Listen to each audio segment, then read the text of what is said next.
I'm Coach Matt with GB Los Lunas. Today I'm with Ryan. We're outside again, and we had another request on a few little details to help finish that arm bar.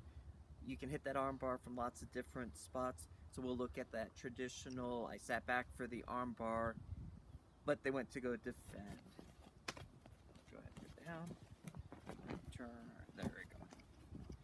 So, I was working hard, or fast, or whatever the case may be. I came in and I got to this arm bar, but then they don't want me to finish. So, a couple of things that work well for me. I'm already in a strong spot here, so I'm really gonna focus first keeping him down. I don't want to give him that space to start to turn and roll up into me. I already sat back through for that arm bar, so I want to stay here.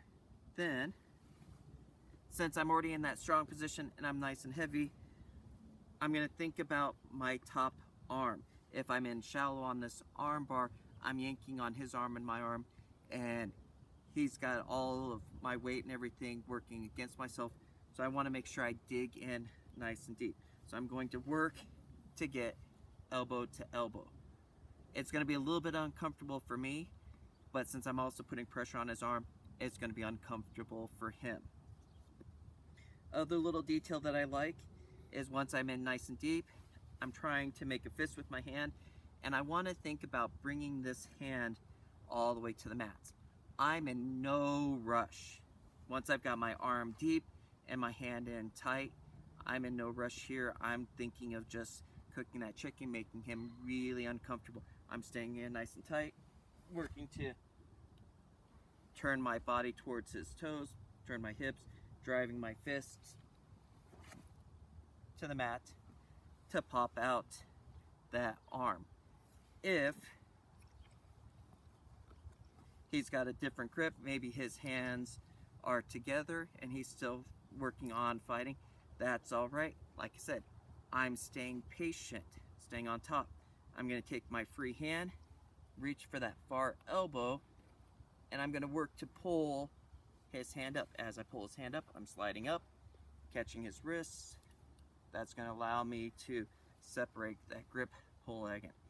Again, reaching for that far elbow, working to pull his hands up, pulling them up, getting that. Now, I personally, when I get caught in this arm bar, I like to have one hand free to start to play. So I will a lot of times grab in on that lapel too.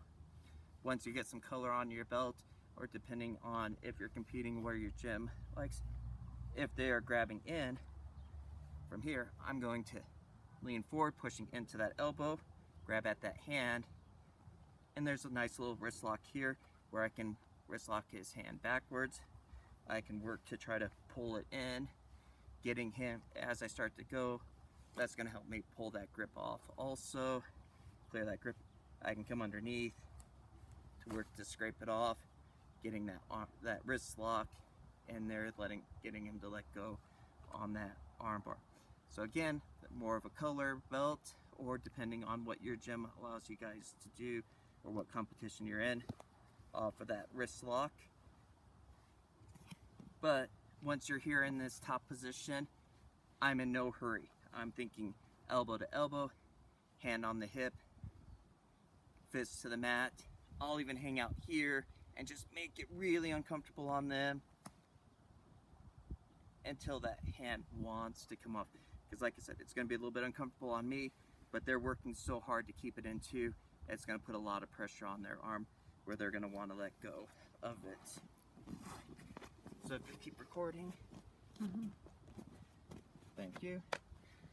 So if you liked the video, hopefully you liked the video, click on the subscribe button on my logo. If you're not quite sure, I'm going to put a couple other videos here on the video. Watch one of the other videos. Also, the last few videos have been requests off of comments of things people would like to see. If you have anything you would like to see, shoot me a comment. If I have a solution or an idea for you, I'll shoot a video and put it up here hopefully within the next couple of weeks. Thanks for watching.